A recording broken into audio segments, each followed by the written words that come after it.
help, I need oxygen down here. And when these arteries are just like you see here, when they're narrowed down, you see they're supposed to be very wide open in cross-section from here all the way up to there. But when you only have about 35% opening left, and you are walking some stairs, or you're running, or you have an argument with your spouse, something happens, and then you can have a blood clot there, and it seals the opening, and the blood can no longer flow to the heart muscle, and you have a heart attack. That's what a myocardial infarction is. I first woke up, so to speak, when I was working on the anesthesia service, learning how to put people to sleep. And I was seeing my patients for the next day's surgery for coronary artery bypass surgery in order to bypass clogged arteries in their heart.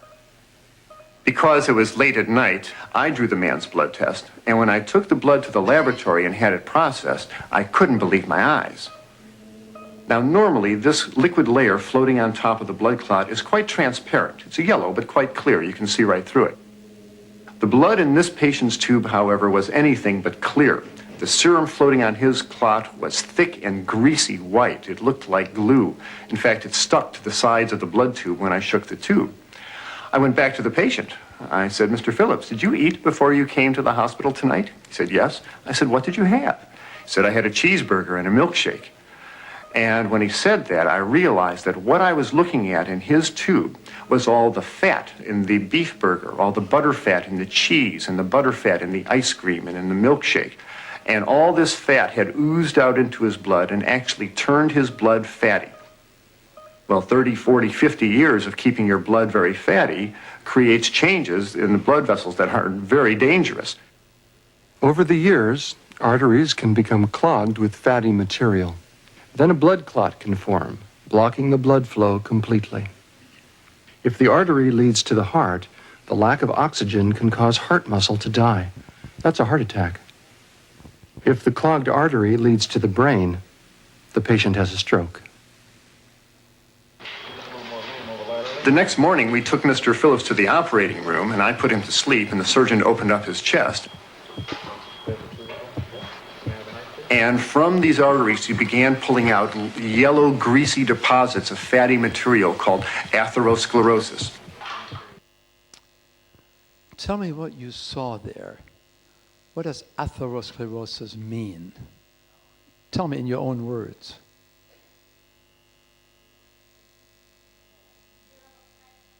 I beg your pardon? Okay. It's really an inner sheathing, isn't it? It's a lining that becomes thicker and thicker and crowds out the opening that you're supposed to have there at optimal levels. Here you see it again. We're born with clean arteries. By the time we're 20 years of age, we already have 20% narrowing. 45 years, 70%, 60, 70%.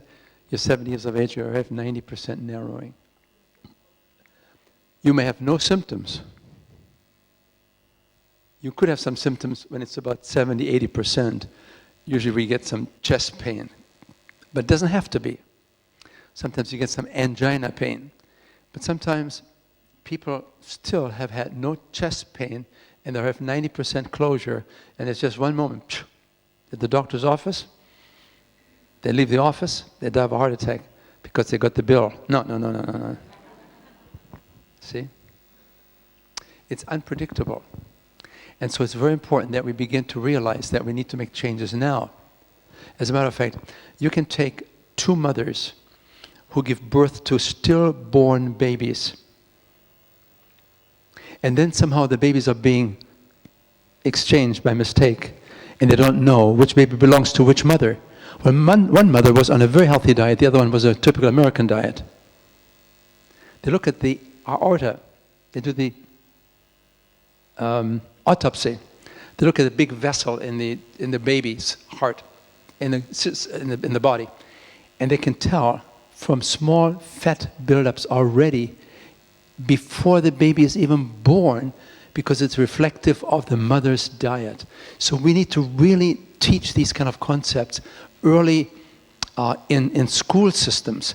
Teenagers need to understand this. This is not a disease of old age. That's when it usually expresses itself. But it begins early on. And please note, it's not just the coronary arteries that are becoming infected, but also the arteries to the brain,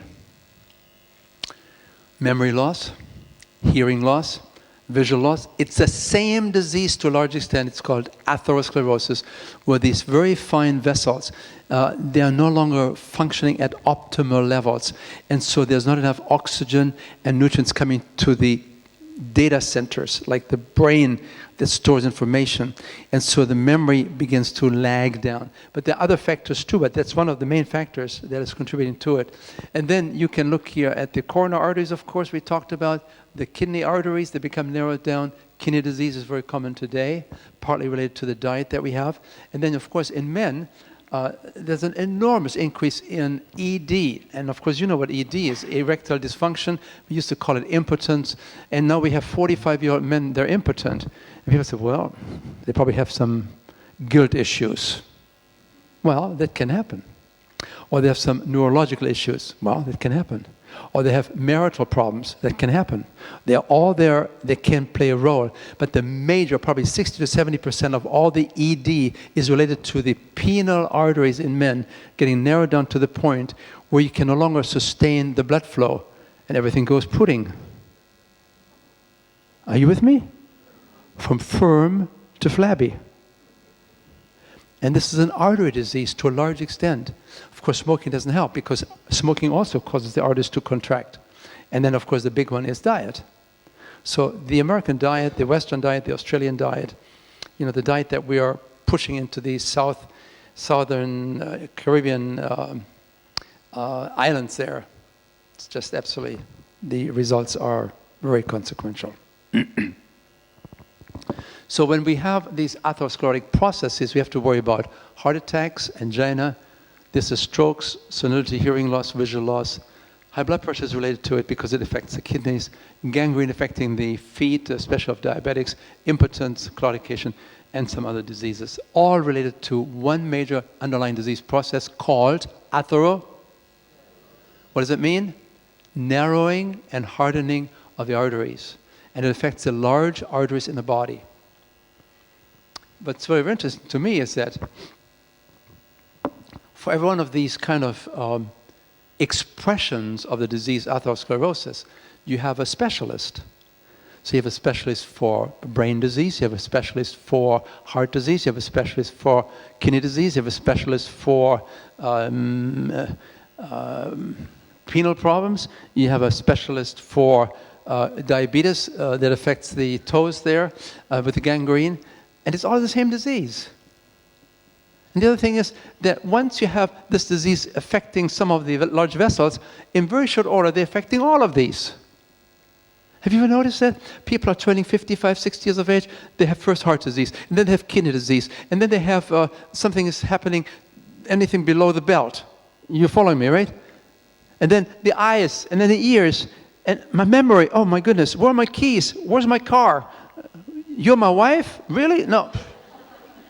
You see, they're all interrelated. Sometimes it's first the impotence that happens in a man before the heart attack. Sometimes it's first the heart attack, and then come the other things. So when people tell me about erectile dysfunction, I always tell them it's the canary in the coal mine. Do you know what I mean by that? You know, in the old days, these miners, they would take a canary bird in a cage into the shafts down below. And when they saw that the bird began to get very limp and began to faint because of oxygen deficits, they usually very quickly went up to the top of the mine to get the fresh air because they didn't want to become oxygen deficient. So these are then the expressions of an underlying common disease called atherosclerosis. And people always wonder, well, how can I know that I have this disease emerging? Are there some risk factors? Are there some predictors so I can judge, have some idea what's happening? Yes, we can. The three big factors in atherosclerosis are cholesterol, blood pressure, and smoking. So if people ask you, what are the three factors that are markers and drivers of this disease called atherosclerosis and all the clinical expressions that we talked about? From memory loss all the way down to the toes. What are the three factors? 1, cholesterol. Number 2, blood pressure. Number 3, Smoking. And then you go down the list. The next one is diabetes. Diabetes is a promoter of atherosclerosis. Diabetes is the mother of all chronic diseases. When you have diabetes, it affects your body from the top all the way to the bottom because it accelerates atherosclerosis and it shortens your life by about 14, 15 years on top of that. And you have a miserable life during the years that you live. Then you have obesity. Obesity is the antecedent. The obesity precedes the diabetes usually. When you have obesity, you're sitting duck for diabetes. Because if you're very obese, when you have this belly, especially this central obesity right here, right? Sort of a central bank type thing here. And then you develop branch offices in different parts of the body. When that happens, you are a sitting duck. The likelihood of developing diabetes is 700% higher for this person when compared to a lean person. So you have to take that very seriously. You're pushing, yeah. You got it, didn't you? Yeah. You have to be very serious about this. I'll have question and answer later on, okay, because I need to get through the lecture first, okay? And then you have blood fats here, and then you have an inactive lifestyle, you have stressful lifestyle. Genetics doesn't play much of a role because we can override genetics. If you have a good food supply, you can actually neutralize the genetic predisposition that you have towards most of these chronic diseases. You can turn them off. You can have a person that has a prediction for prostate cancer, and you find the prostate cancer early. You put people on a very simple diet that we recommend, a very simple diet of fruits, vegetables, whole grain, and so on, and within 3 months, the prostate cancer is no longer there.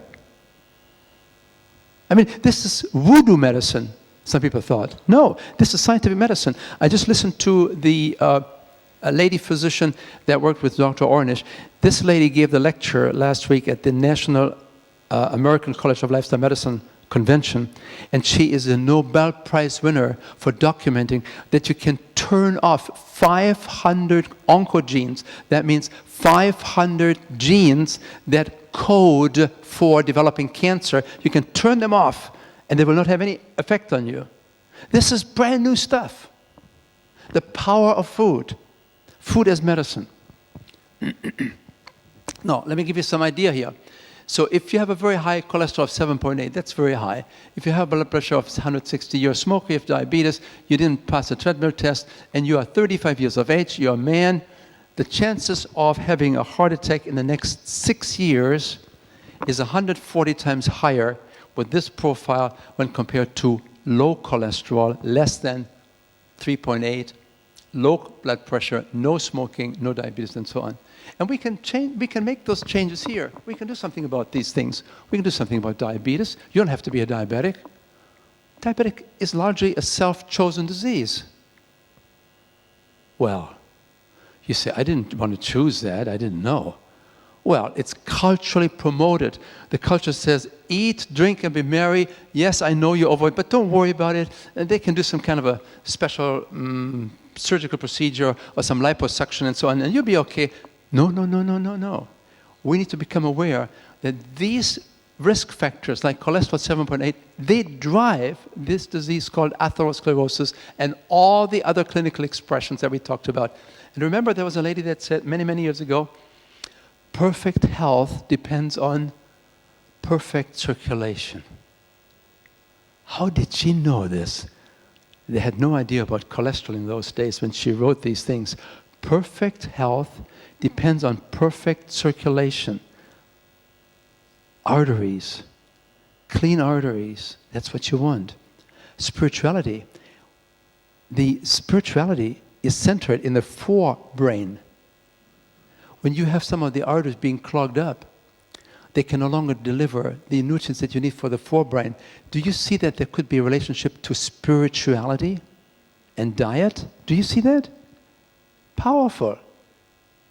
I wish I had more time, I would go into details. And please note, when you look at all these risk factors, almost all of them are under the control of your lips. Well, let's take a look. Is high blood pressure under control of your lips? 85% of the high blood pressure is controlled by what you eat. Australians take about 10 times more salt than the body needs. How about cholesterol? Cholesterol levels should be below 4.0, ideally below 3.8. You go and see a physician and you have 4.9 and the doctor says, you're doing fine. You're normal. You're only normal to die, as most people do from heart disease, normally. You don't want to be normal. When I go to China and I look at Chinese people that are still living in the countryside and on very simple diets, I find them with cholesterol levels of 2.0. 3.0, they get worried. And here in Australia, we think if we have 5, we're going to be okay. No. We need to drive these cholesterol numbers down. Not with medication. Let me say that again. Not with medication.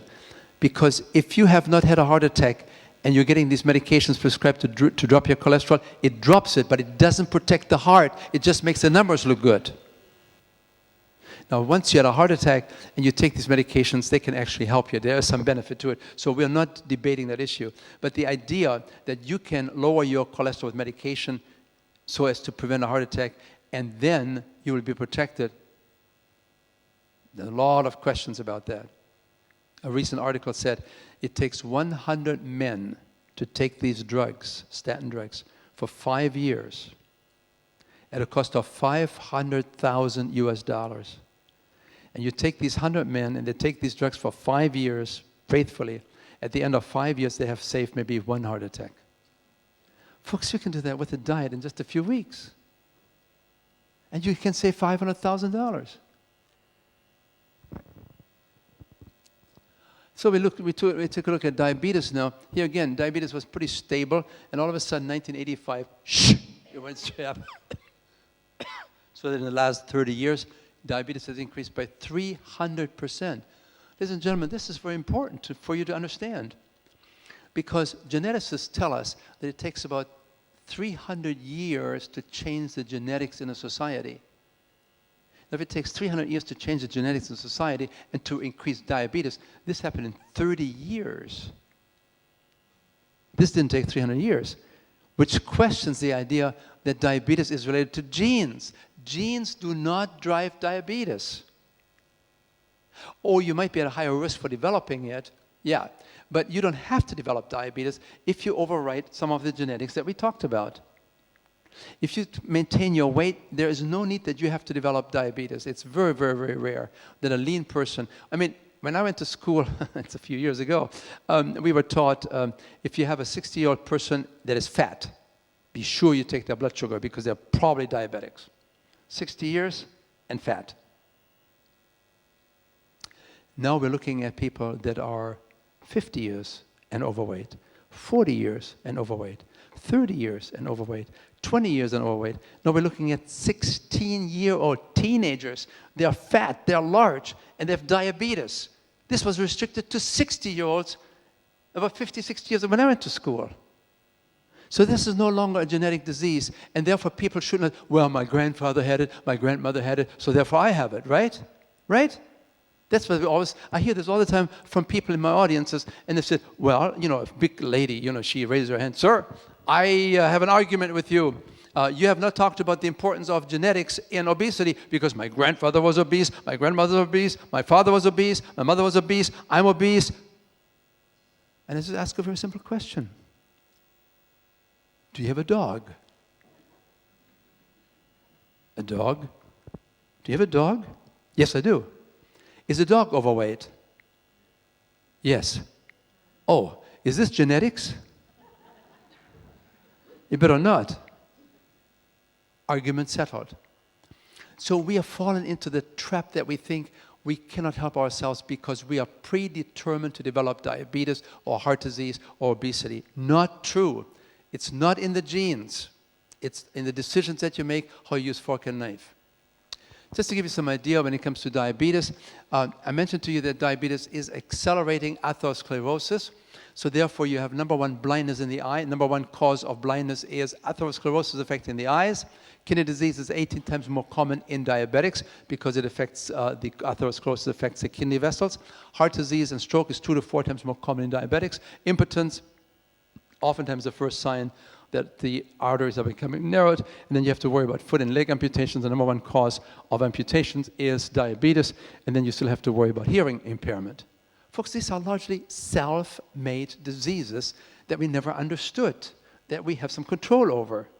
And so I'm not trying to make you feel guilty if you happen to suffer from some of these things, but all I'm telling you is that nobody has really informed you and helped you to understand that this is really related to how you choose fork and knife and how the culture drives us through advertising and everything else to use these kind of foods that are actually, folks, you know the story. Let me see if I find it. You know the story. You know what happened in the garden, don't you? What happened in the garden?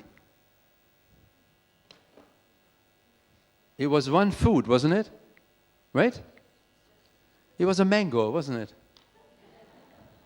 Remember the angel that would be positioned at the gate, and then the angel said to man, kicking him out, "Man, go." Well, that's it. Mango. It's right there in the Bible. So, in the beginning, God created the heavens and the earth, and He populated the earth with broccoli and cauliflowers, and mandarin oranges and papayas and mangoes, and with green and yellow and red vegetables, and with fruits of all kinds, so men and women would live long and healthy lives with unclouded minds. Then, using God's great gifts, God's adversary, Satan, created Ben & Jerry's and Haagen-Dazs ice cream and Krispy Kreme donuts. And Satan said, "You want some chocolate with that too?" And man said, "Yes." And woman said, "As long as you're at it, add some chocolate sprinkles to it as well." And they gained 5 kgs. And Satan smiled. So God created the grains, whole grains. And women learned to bake wholemeal bread so that she might keep the figure that man found so fair.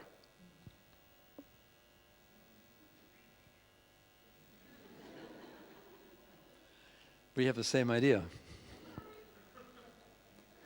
And Satan invented white rice and white flour from the grain and sugar from the cane and combined them, and women went from size 6 to size 14. So God said, "Try my fresh garden salad." Then Satan presented blue cheese mayonnaise dressing, sugary donuts, and buttery croutons and garlic toast on the side. And following this repast, men and women had to unfasten their belts. And then God said, "I've made for you fruits and roots and vegetables and brown rice and other wholemeal grains and legumes to enjoy to your heart's content and to keep your arteries wide open. And you can eat as many as you want and as much." And Satan brought forth deep-fried fish and chicken dishes and barbecued steaks so big it required larger plates. And men and women gained more weight, and their cholesterol went through the roof, and their arteries began to clog. And God created a light, fluffy cake, and He named it My Manna. Remember the story? And He pronounced it very good. Then Satan created chocolate cake and named it Devil's Food. He was truthful for once. God then brought forth running shoes so that His children might lose those extra pounds. Then Satan provided cable TV with the remote control so that men would no longer have to get up anymore to change the channels. And men and women laughed and cried before the flickering blue light in high definition, and they gained more pounds in all their rounds, thus blurring their once so pleasant condition. Then God focused their attention on the potato, which is naturally low in fat and high in nutrition. And Satan peeled off the healthful skin and sliced the starchy center into chips and deep fried them. And men and women gained more pounds. Then God showed women how to fill whole wheat pita bread with the delicacies He had provided to satisfy man's appetite. And then Satan created McDonald's. And it's Big Mac meal. Then he said, you want a milkshake with that too? And a chocolate filling sundae as well? And man said, yes, and supersize them too. And Satan said, this is the very best. And men went into cardiac arrest. And then God sighed. And then he created CHIP to highlight his natural food program and to restore once more his image through men's lips. But Satan countered, no one will ever want to eat that. And instead he pushed for drugs and stents and surgery to treat the symptoms, and the damage was done so freely, and the country went into bankruptcy. Do you see what happened? You go to an American food market, to a food store, and instead of one food that they had in the garden, now it's 60,000 foods. And most of them have food labels, nutrition labels. That means they are manufactured by human hands and in laboratories. And the nutrition labels have to be there because governmental agencies want you to be aware. Make good choices, because in some of these products, the salt content might be too high, the sugar content might be too high, the fiber is too low, the calories too high. They want you to make good choices, but most people don't even know how to read them. We just put them in the trolley, and once you bring them home, guess what happens? You eat them. You never put them away. I had a group of priests come to me, and they said, we are recommending that you should tell people they should learn how to pray for more willpower before they eat. I said, I don't believe in that. He said, you don't? I said, no. I just want to get their attention. I said, they should pray when they go to the supermarket. That's when you pray, when they put it, before they put it into the trolley. Because once it's in the trolley and you come home, you are sitting duck. Prayer is probably very, very difficult to do anything to help you then. Are you with me there? Yeah. And yet, you have this whole idea that for every ill, there's a pill. And that's what physicians do nowadays, totally dominated by the pharmaceutical industry. They are spending a lot of their time in learning how to match a pill with an ill. So the average physician has about 10 minutes time, and half of that time is used to enter the data into the electronic record. You see them on the computer. So they give them 5 minutes to diagnose your ill, to match it with a pill, and to send you home with a bill. Next one, please. Don't tell a physician more than one disease, because they wouldn't know what to do. Just say, I'm coming back, I have some other problems. We can no longer sit down and really talk to people and find out what's really underneath it all. And so physicians too are really depersonalized by a system that's totally commercially oriented, and they're being told, you got 10 minutes to see your patients, and you know, when you are taking longer, the nurse is buzzing you. Sir, you're running late. It's a very difficult situation. We've become totally commercialized in the area of medicine, which used to be an art and a science. And please note, this is not the American situation. The number 3 cause of death in America is prescription drugs. What did I just say? A little louder. Prescription drugs are the number 3 cause of death in America. As a matter of fact, we have about 2 million deaths a year overall. But please note, over 200, some 40,000 are fatal adverse drug reactions, which means 11% of all the US deaths are due to prescription drugs. Folks, when you are being given a prescription, you want to go and Google and look for the drug and look for side effects. I mean, you hear it every night on television. I mean, they advertise the latest drug for diabetes and for hypertension, and then it says, but it has some side effects, and they list them. And death. And people say, bring it on, man. I can handle it. I mean, it's the same with smoking. Smokers say, well, every second smoker dies from lung cancer. Well, I'm okay. It's the other guy. You see? We try to give ourselves the break, but that's not how it works. So, or when we have heart disease, we think, well, if we just have a bypass here, you see, we take a vessel, a vein from the leg, and we stitch it into the aorta, we stitch it in here, and it bypasses this area here that is narrowed down with atherosclerosis. There you see it, right? So you have now this bypass created. It's just, it's just like you have a traffic jam and you build a bypass, a road around it, so that the cars go bypassing the traffic jam, and you think you're okay. Folks, let me remind you, only in 10% of all the bypasses can we document that people live any longer. And in America, that's $150,000 US procedure.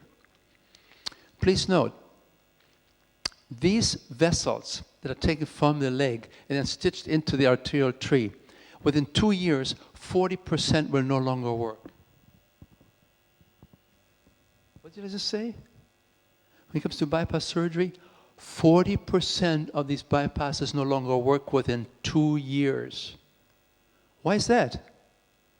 Because nobody told these people, no more smoking, exercise every day, no more fats, no more cholesterol. You have to be on a total plant-based vegan diet. I don't like the vegan word, but that's what you have to tell people. No more animal products, no more cheese. Cheese is the #1 driver of atherosclerosis in American society.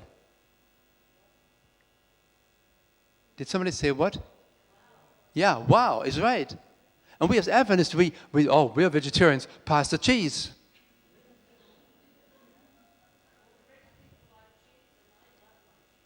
Yes. I see you're really using your brain to override what you like, isn't it? Right? Yeah. See, it's in us. We like this. I was born close to the Dutch border in Germany, and we loved cheese. I mean, we didn't have much in those days. We were too poor after the war. But man, we looked forward to that one slice of cheese. I mean, we knew exactly the different flavors, Edam and Gouda, and we had all the different, we could tell. We were connoisseurs. But I haven't had cheese in 40 years. I mean, I don't miss it. Because your taste buds begin to change, and after a while, you just know what it does to you. It addicts you. It is. It's addictive. But we sometimes are so smug. Oh, we are Adventists. We're vegetarians. We don't kill our friends. Pass the cheese. Philadelphia cheese is 90% fat. I mean, you might as well eat Vaseline. That's 100% fat. See, we don't seem to understand what we're doing to ourselves. And then we have this idea, well, oils are good, so we put the olive oil down on our food, on our salads, because we have heard that olive oil is good. It's virgin, double virgin olive oil. Folks, when people are struggling with overweight, you don't want FF. You want to really cut back on any kind of oil, whether it's good or bad. They're all bad, because when you are overweight and you're struggling with overweight, every gram of fat has 9 calories, regardless of whether it's olive oil, whether it's sunflower oil, or whether it's lard. It doesn't make any difference. Or whether it's coconut oil. They all have, every gram is 9 calories. If you want to lose weight, be careful with fats. It's the most concentrated source of calories in the food.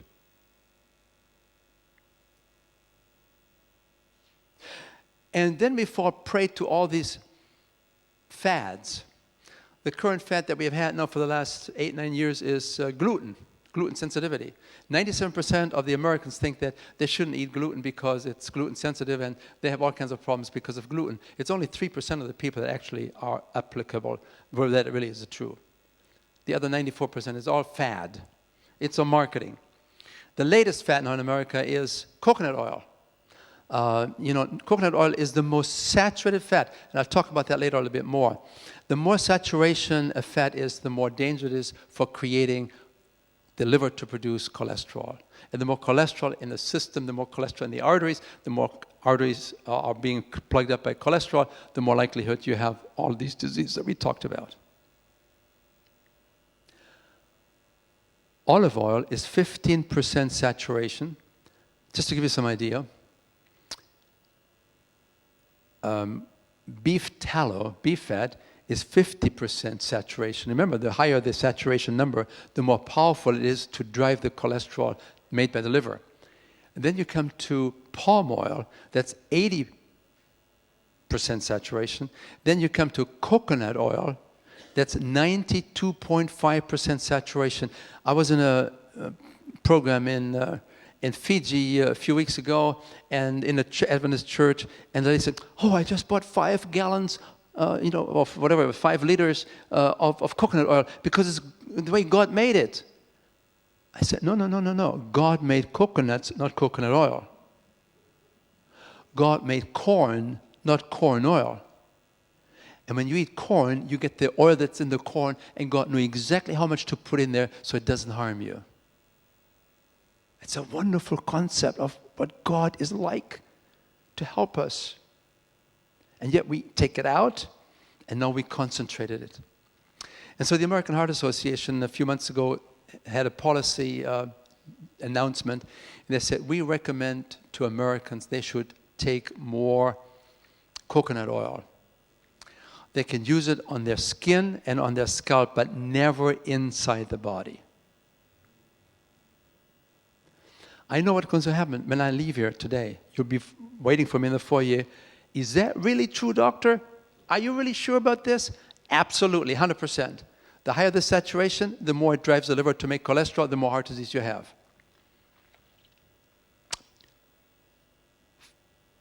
Cheese is very high in saturated fat.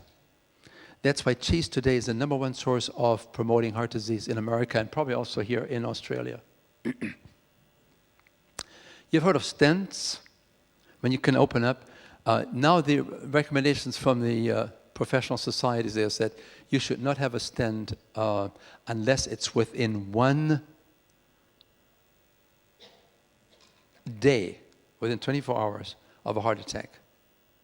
If you have that heart attack and you can see a physician and within 24 hours, be in the hospital in the emergency room, and they can open up the artery with a stent, it is clearly established to save lives. Everything else, you don't need those stents because they don't give you any benefit over taking certain medications that can also open up the arteries. Now, let me ask a question. We're all blind, okay? We're all blind, all of us, except this one lady here. She can see very well. Now, we're all blind. I want you to explain, not interpret, but explain what you see. I see people dressed in, okay. I see people cleaning up the water when they should have turned. No. Slowly. Remember, we're blind. Oh, blind. Okay. There are people sweeping, cleaning up the water, but the water will continue because they haven't fixed the drips from above. You're interpreting. Don't interpret. Do it again. You're one step ahead of me.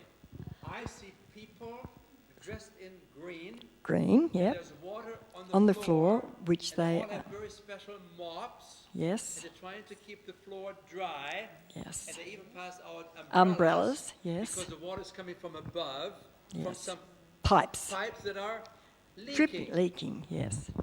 Now interpret what that means.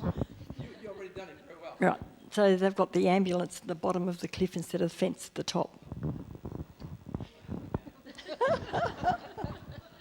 That's good illustration. I hope you all caught that one. That's a very good metaphor. What you see here is that what you need is not someone that passes out umbrellas to protect you from the water that's coming from the ceiling. What you need is a plumber, right?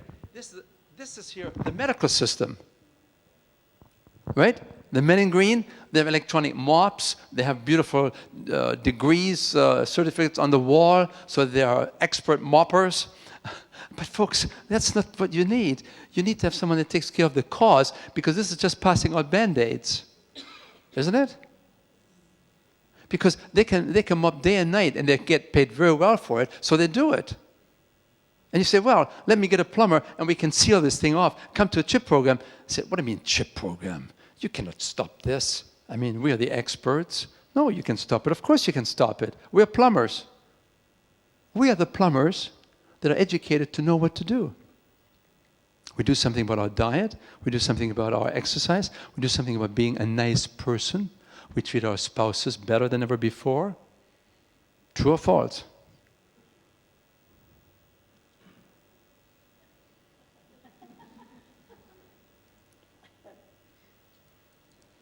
I was in Taiwan recently, and I had a group of 300 people there. Many of them were husband and wives for a special seminar. And I said, at the end of the seminar, I said to the men, I said, I want you to listen very carefully. Ladies, plug up your ears. This is for men only. I said, tell me, there are different languages of love. One language is you fix everything in the house, and you're a man, you fix her, and your wife appreciates that. Another language of love is you give your flowers, some flowers once in a while, I usually do that from time to time, actually quite almost every week. Lately I got kind of smart. I just planted some roses. And so when I'm gone, I call her up and said, it's Friday evening, cut some roses. Remember, I planted them. They're my roses for you, loved one. Okay, but I said to these men, I said, listen, about flowers, it's one of the languages of love. When did you give flowers to your wife last time? And one guy said, oh my goodness.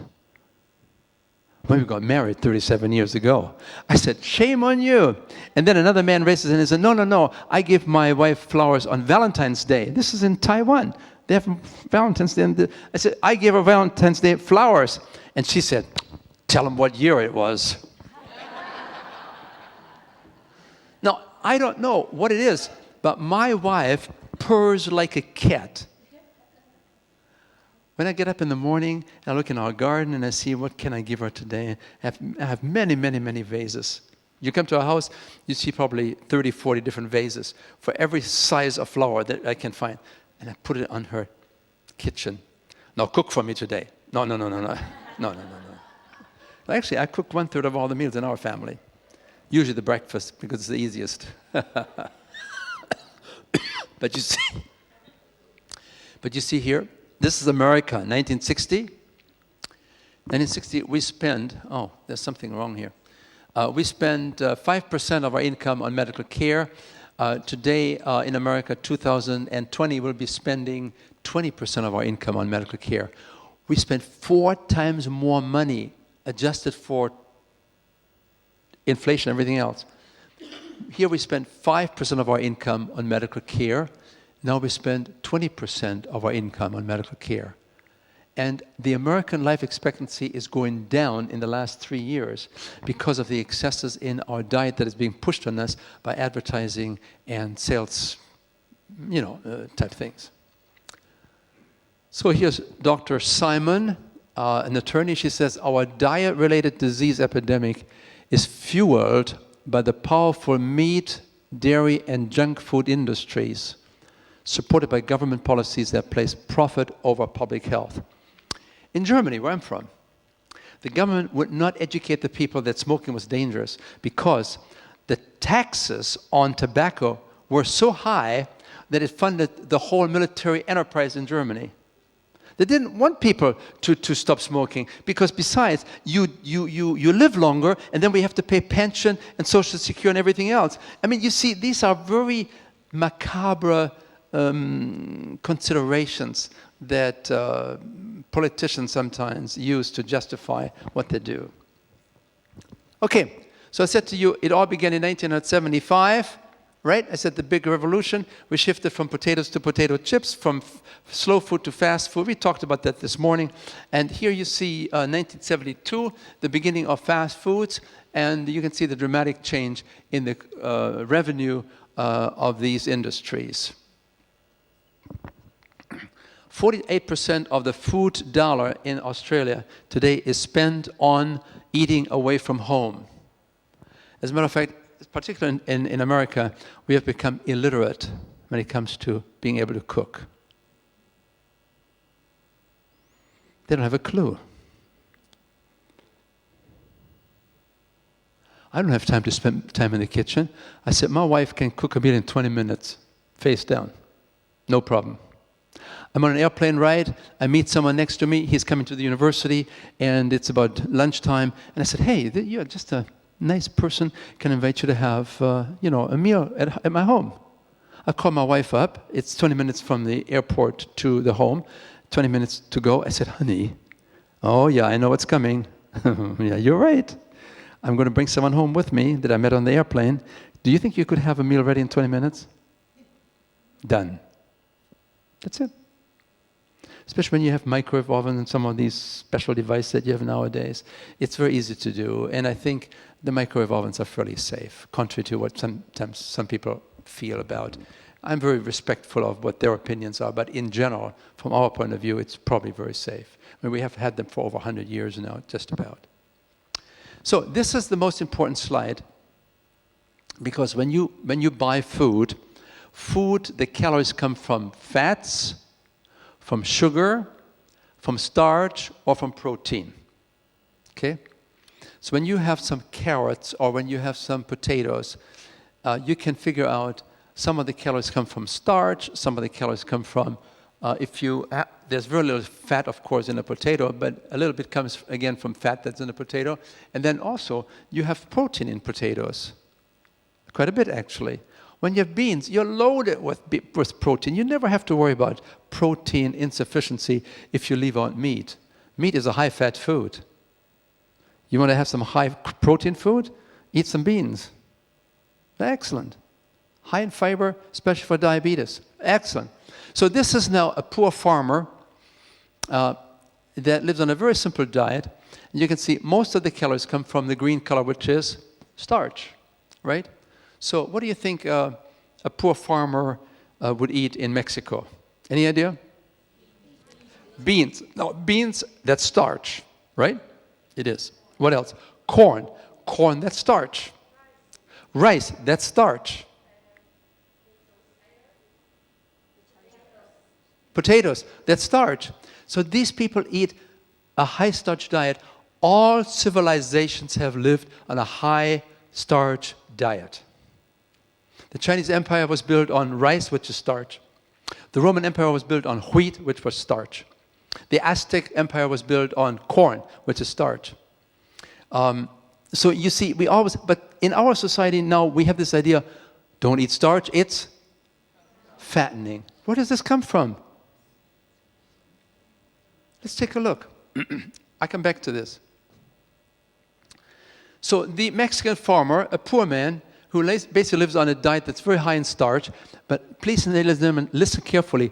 This is not refined starch. This is unrefined starch as it comes out of the hand of a master designer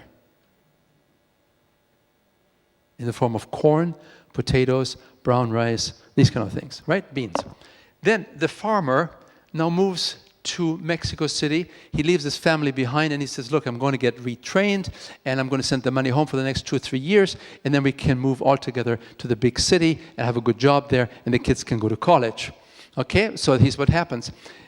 After about a few months, the farmer no longer eats corn, he eats corn chips, which is mostly fat. He no longer eats potatoes, he eats mostly potato chips, which is mostly fat. He used to eat beans, which is starch. Now he eats burgers, which is largely fat and some protein. He used to eat oats, which is largely starch. Now he eats... What do you have? Do you have these little brown cookies here that are brown on the outside and in the middle there's something white inside? Oh, you have those too. You know those, right? What do they cost here?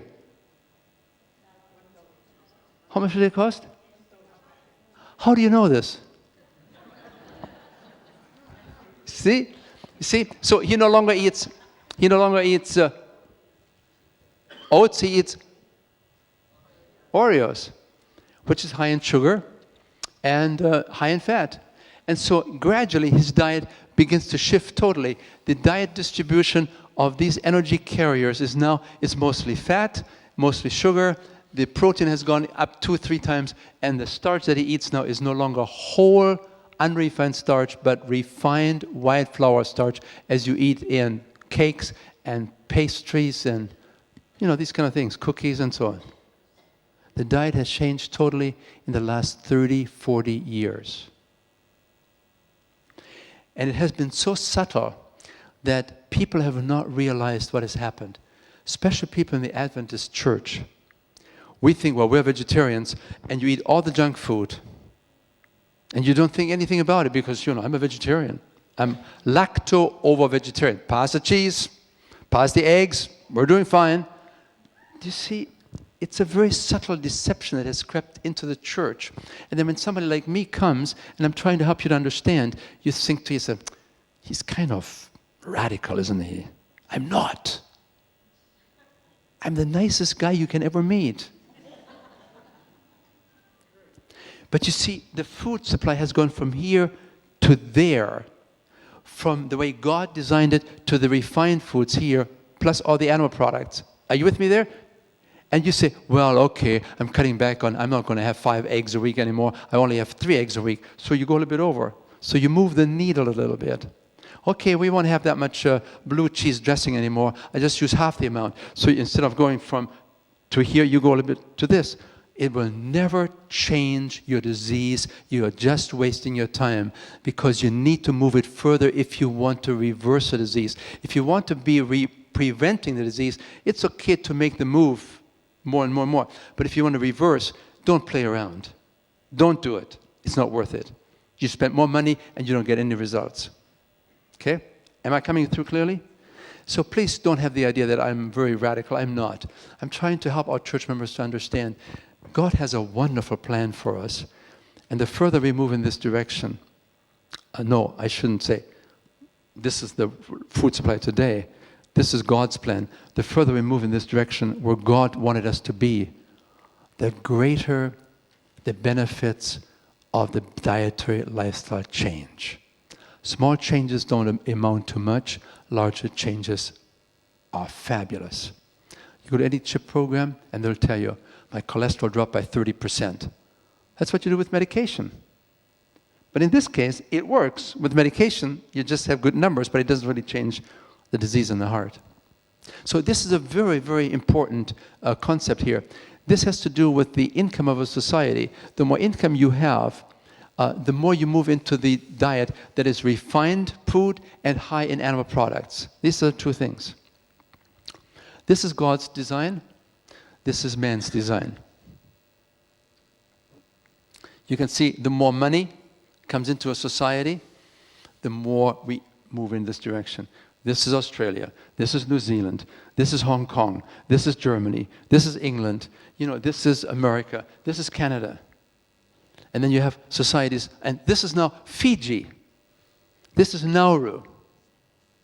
See? Because we have introduced these kind of foods into these, at one time, paradise-like societies where they lived on very simple foods. And now we come in, psh.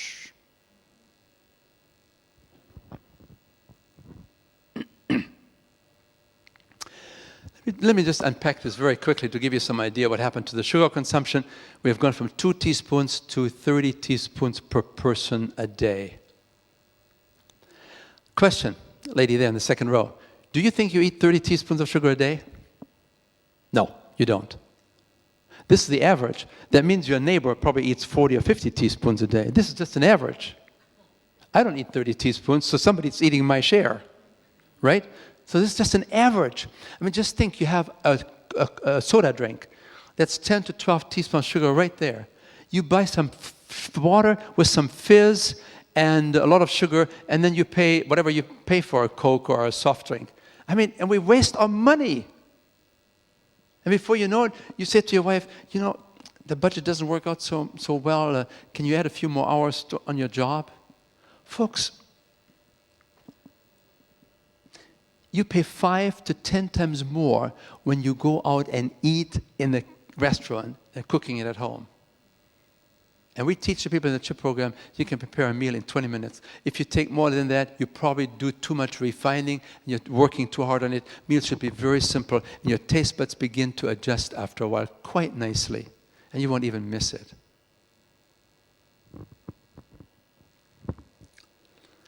There you see.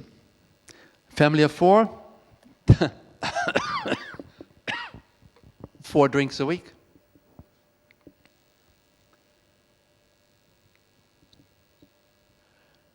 This is really 40 drinks a week. We missed the 0 there. Can you imagine? We're wasting our money on these kind of things, and they're not helping us. They're empty calories. They have no nutritional value. Here you have potatoes. Potatoes have 3% fat. You can eat 1, 2, 3, 4, 5, 6, 7, 8, and 10 potatoes.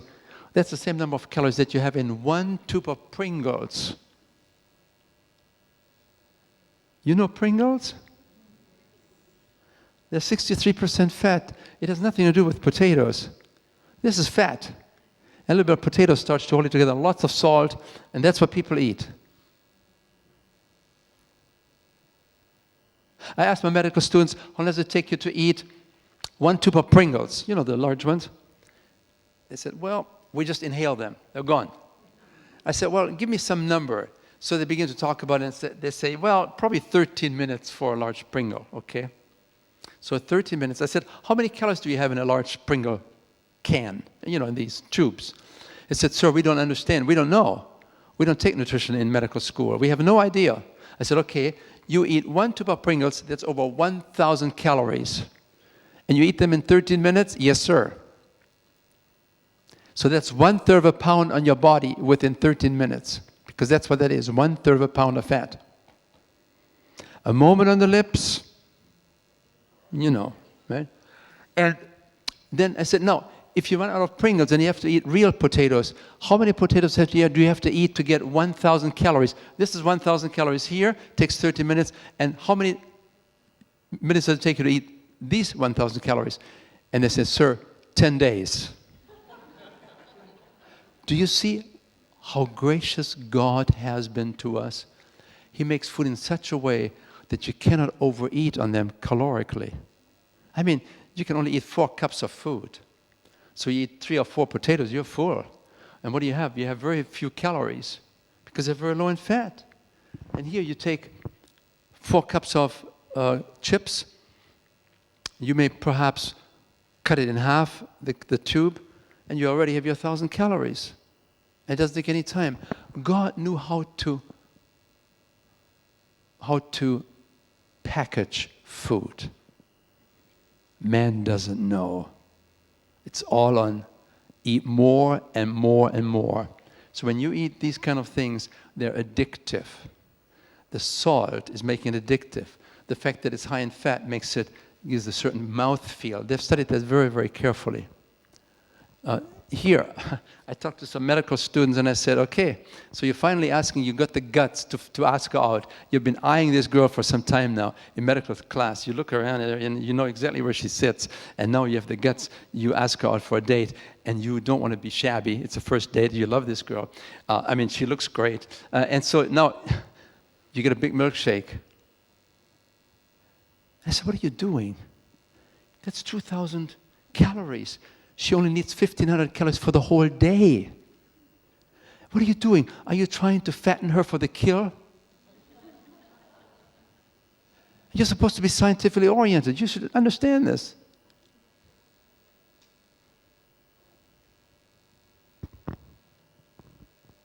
But it's in the culture, and so we do it. People don't realize that many of these junk food companies, they're large international corporations. That many of these large corporations are owned by Philip Morris. Who is Philip Morris? The tobacco industry. They're diversifying from tobacco to junk food. They've bought large companies like the Kraft company. They sold it now again, but they bought these companies and the first thing they did, they went to the largest brain research center and said, tell us, how can we addict people to the junk food? And so they measured the amount of sugar. And they found out if you have a certain amount of sugar, you have a bliss point. When there's enough sugar there, within less than 1 second, you have to have another piece of sugar. Within less than a second. Because it's on your tongue, and it sends a message immediately to the pleasure center of the brain, this stuff is good. I need more. And so you ask for seconds. The same thing is true for salt. They found out that if you have enough salt in a product, it creates this pleasurable experience in the brain, just like you have with heroin. And you can no longer say no. You've got to have a second. Can you eat 1 M&M? Can you eat 1 Oreo? Can you eat 1 potato chip? No. You're all weak-willed, right? No. You have become habituated and addicted within less than a second by companies that know exactly the amount of salt, sugar, and fat that it takes to addict you to these processes. Please note, this meticulously researched book tells a chilling story of how the processed food industry is making a fortune by slowly poisoning an unwitting population. How the food giants hooked us. It's one of the best books I've ever read. I underlined almost every page. By a Pulitzer Prize winner, Michael Moss. Absolutely outstanding. What he did, he interviewed retired CEOs of these food companies. You know, once you have retired, you're much more likely to respond to questions, especially when you have a guilty conscience, right? When you're working for one of these giants, you don't say a word because your job is on the line. But so he interviewed all these people that had retired from the food industry, and you should see the interviews that he did. He recorded everything. It's already well documented. It's absolutely stunning what we're doing as a society to our people in the name of profitability. Hooked. Hooked. And these are largely empty calories. Please note, about 50% of what we eat in Australia has no nutrition value. We're overfed and undernourished. We are the first society, the Western society, that is overfed, and yet we are undernourished. Malnutrition while being overfed. It's not a matter of not enough calories. It's a matter of getting not enough nutritional food. So that's one big trend, a big change from foods to food products, from potatoes to Pringles, from food to food products. Are you with me there? This is the second change that took place in the last 100 years. This is the American data now. They used to consume about 124 pounds of meat. Now it's 201 pounds of meat. Well, you can do the math, right? Divided by 2.2, so that's about 50 kilos. And there you have about, 80 kilos. So we have dramatically increased our consumption of meat, particularly from chicken and fowl. Fowl is spelled F-O-U-L. Sorry. Did you get that one? Yeah. Just to make sure that you understand, people always say, well, I need to have my protein, so that's why I have meat. Sirloin steak is 75% fat and it's 25% protein. No starch. The body likes starch. No starch. It's all fat and some protein. And yet people have been brainwashed by the industry. You need to have protein. You have to have meat to get your protein. Folks, we are consuming here in Australia and in New Zealand twice the amount of protein that we should have. And most of it is coming from animal protein. Even these phony bolognas. Do you know what I mean? Phony bolognas? What are these? These meat analogs? You know, they're fake meat. Folks, you don't need those. They're not really foods that were made by God. These are made for profit. They were at one time made to help people to get on the road towards a good, healthy diet. And that's fine. They are good transitional foods. But Adventists have learned to love these foods, and they no longer go over to the other side of the bridge. They stay on top. And we think we have to have this because we need to have protein, and now we have good protein. These are high salt, high fat, usually sugar products, and they're usually fairly high in price. And these are foods that we can have on occasion as a condiment. You come to my house and you see some cans on the shelf there. Well, they'll stay there for a while. But when we have some special guests and they don't really know who we are, we might add a little bit of this in because they're used to it. And then afterwards, how did you like that? Oh, we like the little meat flavors that you had in there. Yeah. Comes from soya beans. What? Yeah. Then you have an American hot dog that's 85% fat. And folks, if you ever knew what the other 15% is made from, you would never eat another hot dog in your life, even if it's a vegan hot dog. You wouldn't eat them because, especially in these hot dogs here, these are meat hot dogs, anything that they cannot sell, they put into these casings. I mean, You go to the sports ball games, hot dogs, right? And here you see, this is the World Health Organization. About 2-3 years ago, they said processed meat like hot dogs and bacon and sausages and ham, they're called processed meat. They are carcinogens. What that means is they're causing cancer. They're not saying they may increase your risk for cancer. They say they're causing cancer, just like smoking causes lung cancer in every second smoker.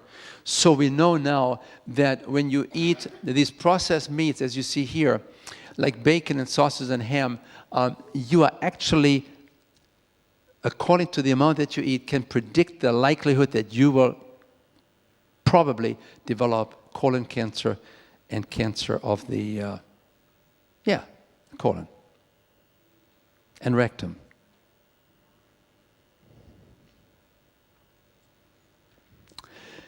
These foods have no fiber, which is very essential for good digestion. These products are usually high in fat, and they have carcinogens in them, and they act as carcinogens as well. Folks, these are not foods that come out of the hand of a master designer. They're just decoys. They're trying to bribe you to think that I have to have meat because I like it. Folks, you like carcinogens? Hello? I mean, so the likelihood of cancer is dramatically increased with these kind of foods. They're causative in terms of some of these cancers. Please take a look at cheese consumption. It was pretty much the same until 1970. What happened in 1970? All of a sudden it shoots up. What happened in 1970? What happened in 1970? Come on, folks. What happened in 1970? Fast food industry. We just talked about it. Fast food industry, 1970. Remember, that was a big change. Fast food, no longer eating at home, eating out. No longer slow food, fast food. Remember? So all of a sudden, what do you have now? Where do you find the cheese? In what products? What are fast foods with cheese? Well, cheeseburgers. Anything has cheese nowadays. Macaroni and cheese. They have people that do nothing else but to develop new recipes because they don't know how to get rid of all the cheese that is out there in the world, because people in the 1970s rebelled against the dairy industry and said, we don't want to drink any more whole milk because whole milk is high in saturated fat. Remember we talked about saturated fat? It is saturated fat and it causes the liver to produce extra cholesterol. Milk is contributing to heart disease in that it promotes the development of high cholesterol levels. We don't want it. And so the industry said, no problem. We give you 2%. No, we don't want that either. We give you 1%. We don't want that either. We want blue water. We'll take it. And guess what they did with all the cheese, the fat? They sent it to China. Sent it to Africa, to Botswana. What did they do? They turned it into cheese. And cheese today is everywhere. Cheese is the #1 factor that drives heart disease in Western society. Please note, in the US diet, it's the #1 source of saturated fat. It's addictive. One of the most difficult things to leave alone.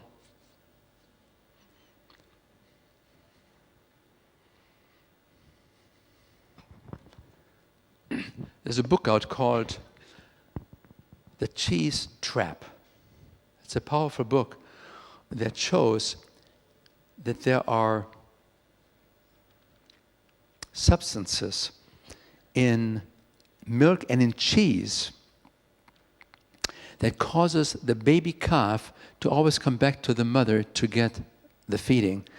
That baby calf will run away, but not very far, because it will always be driven by these addictive substances in the mother's milk, in the cow's milk.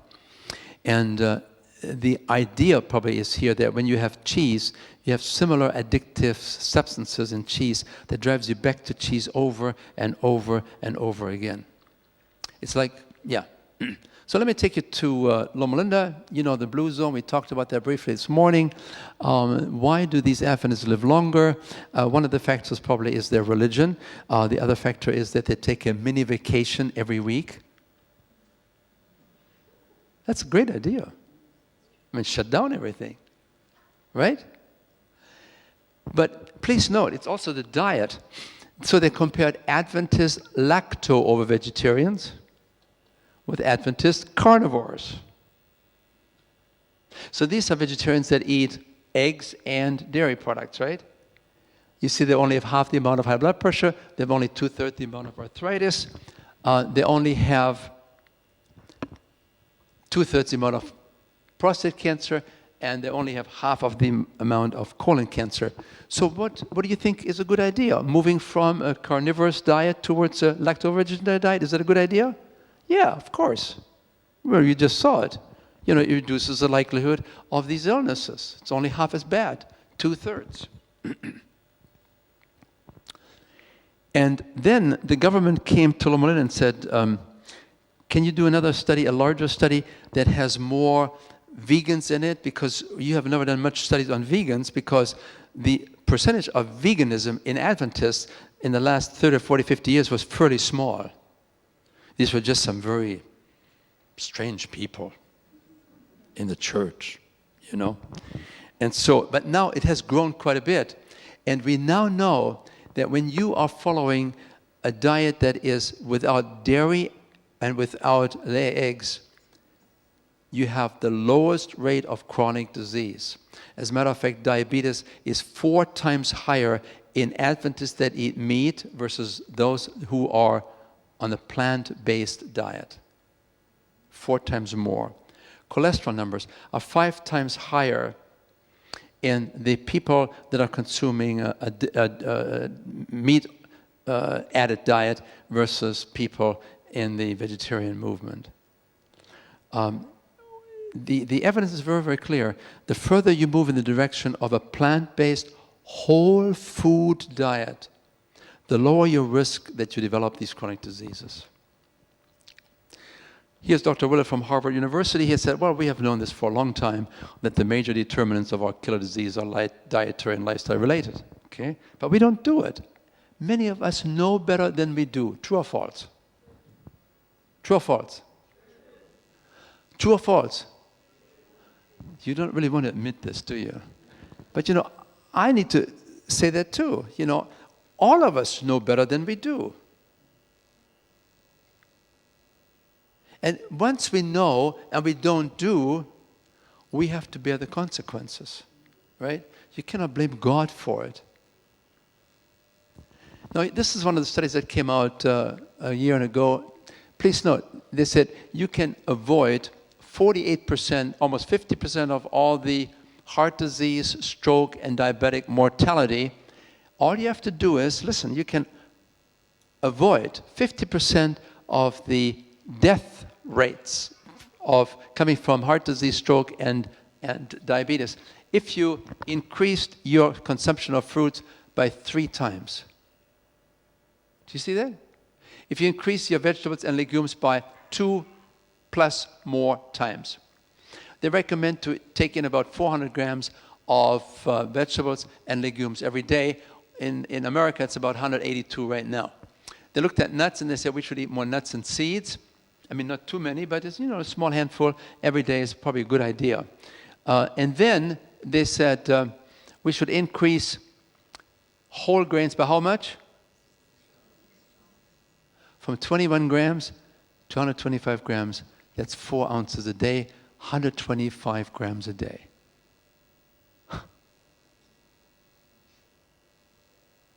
And then they said, and you should also decrease your red meats. Decrease red meats. Instead of eating 50 grams, you should have no more than 40 grams a day. You know how much 40 grams of meat is a day? 14 grams? Well, that's a very small piece like this. I mean, it's not even worth going through all the trouble. Just let it go. That's what we tell our chip people. I said, you know, put the vegetables and the corn and the potatoes in the middle, in the center of the plate, and put the meat on the edge instead of the other way around. And if it rolls over the edge, that's even better for you. See, we are not fanatical. We give people choices. We do. And then they say processed meat. Remember, we talked about ham and bacon and hot dogs. How many? And when it comes to sugary beverages, how many? You know, I mean, you don't have to be fanatical about it. I mean, I had half a glass of apple juice in the cafeteria there. I mean, in the dining room, right? And then I thought to myself, they'll probably see me and they will think, you see, he doesn't follow his own advice. So I quickly left it alone and I put some water in it. I mean, but that shouldn't be the case. We shouldn't be so paranoid. We can all do what we want to do. Nobody should be acting like the food police in the church. Are you with me all? We need to be very tolerant and feel loved, and you know, we're all trying to move in the right direction. And if some of us are slower, let's pray for them. It's okay. They do the best they can. And then how about sodium, salt? They say, well, cut it in half. See? This comes out of one of the largest studies ever done, published in the Journal of the American Medical Association. This is one of the best medical journals in the world. They recommend that half of all the mortality could be avoided if you really increase your fruits, your vegetables and legumes, and your nuts and seeds and whole grains. And you cut back on meats of all kinds and sugar and sodium. And then there was a lady with a great education who in 1863 wrote, "We have too many of our ministers dying from the foods that they eat, because at that time we didn't know what was the right diet."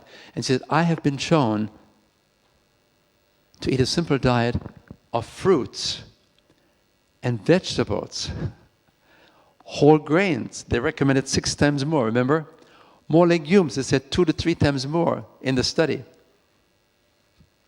And to have some nuts and seeds and plenty of water.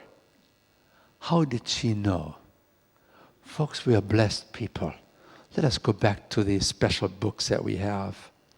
They're called red books. They used to be red in color, but actually they are now called unread books. R-E-A-D. When you go back to these, because she's very contemporary, the science confirms what a very special lady called, for a special purpose, advised the church, which gives the church 10, 14 years of extra life, and it would be even maybe 20 years. Because most of us that are vegetarians or even vegans, we're still feasting on these processed foods. Is that right? Yeah. So, here's Time magazine. Experts estimate that up to 80% of our chronic diseases and premature death could be prevented by making significant changes in diet and exercise and lifestyle. Would you like to get away from these chronic diseases? And then you come to me and you say, well, sir, why didn't you come to me 30 years ago? Now I am 50-some years of age, it's too late. It's too late for me now. It's not. You can change now. Within 3 days, if you're diabetic, within 3 days, your physician will have to reduce the insulin and the medication that you have if you follow the program. 3 days. Let me show you a few things here, but let me do it systematically. But before we go there, why don't we all stand up for 5 minutes?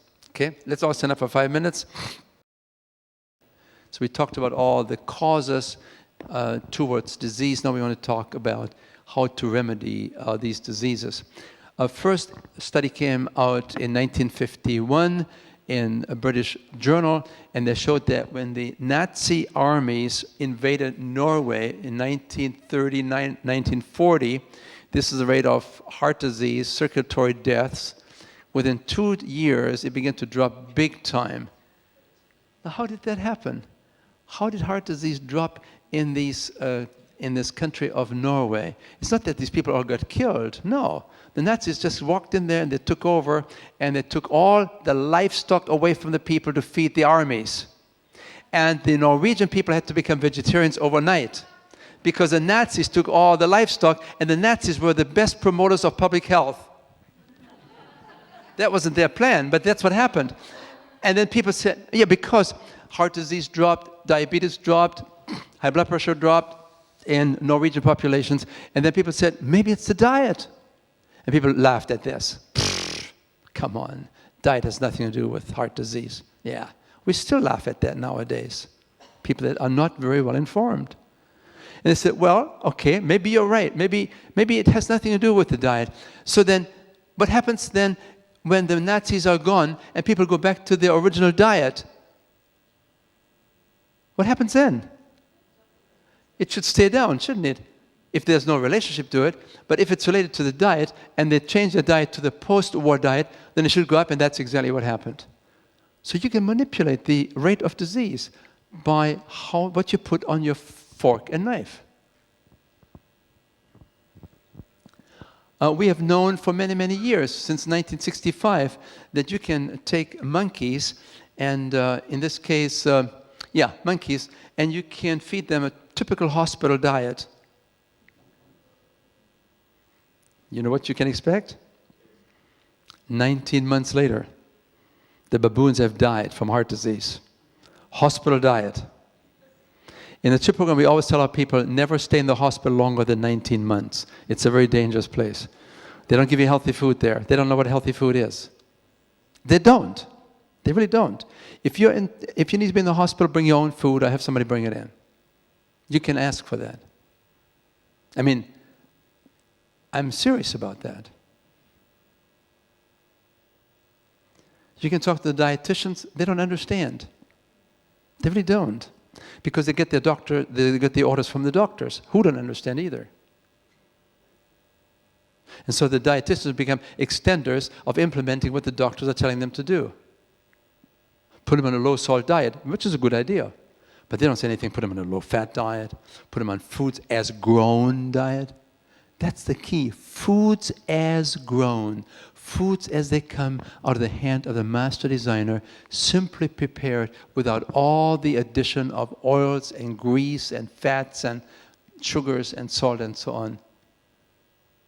Are you with me? Simplicity is elegance. And always make sure when you serve a meal, it has lots of color on the plate. Always have some parsley available. Always have some small cherry tomatoes available. Always have something yellow, maybe some yellow peppers or something. Add some, or some slice of lemon. It makes all the difference. You can help your men to move towards a diet without him really even noticing that the meat is no longer there, and or that maybe it's cut in smaller pieces, or maybe you can give him some of the phony bologna to fool him for a little while. You know, we are not against this. We're just saying we need to be smart and using the strategy that works best for your situation. But we can also take these monkeys and we can create heart attacks, and before they have a heart attack, we can actually remove the dairy products and the eggs and the oil from the diet. And we give them very simple foods. And within 22 months, the arteries that were clogging up to 80, 90, 95%, they were ready to die. They open up again in these monkeys in 22 months.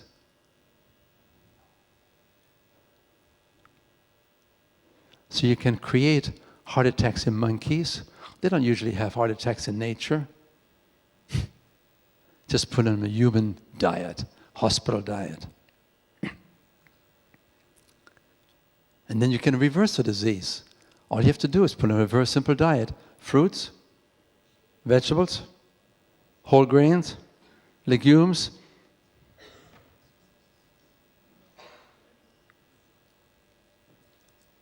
This is done by a very famous physician, William Castelli.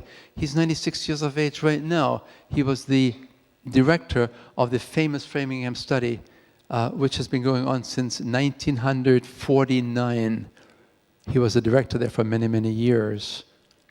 He said, if you want to reverse coronary artery disease in monkeys, all you have to do is feed them a simple, low-fat, natural, whole food diet. And then people say, well, that's monkeys. How about humans? Well, let's take a look at humans. Here's Dr. Dean Ornish. He's a very well-known physician, probably running for, I wouldn't be surprised to get a Nobel Prize for reversing prostate cancer and reversing heart disease with a very simple diet. And he put these people on a very low-fat diet, 7% fat. The Adventist vegetarian diet that we consume is probably 30, 35% as Adventists. This is 7%. This is more of an Eden diet. Are you with me? Here the fat comes from corn, not from corn oil. Here the wheat oil comes from wheat, not from extracted wheat oil. Here the fat comes from coconuts, not from coconut oil, which is an extracted industrialized product. And please know, it's totally vegetarian. It's really a vegan program. He took these patients, he had 48 heart disease patients. He put 28 on this program and 20 on the American Heart Association diet.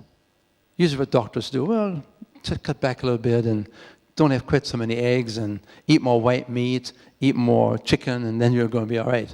No. Here are the results. After 1 year of following this program, these people on a very slow, low-fat diet, 82% of the plaques of the narrowing processes inside the coronary arteries had begun to open up, to widen the artery again. While in the American Heart Association dietary program, 53% of the patients had more heart disease than before. Do you understand now why I said to you, don't play around and say, well, I make a few little changes. I'm going on this kind of a diet here. That's going to be okay. It's not. It actually promotes, in this case. It's not the answer.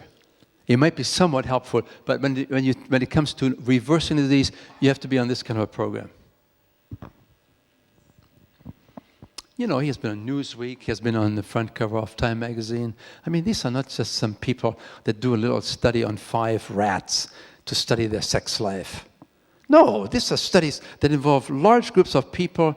They're well-conducted studies with Nobel Prize winners involved and so on. Can this man save your heart?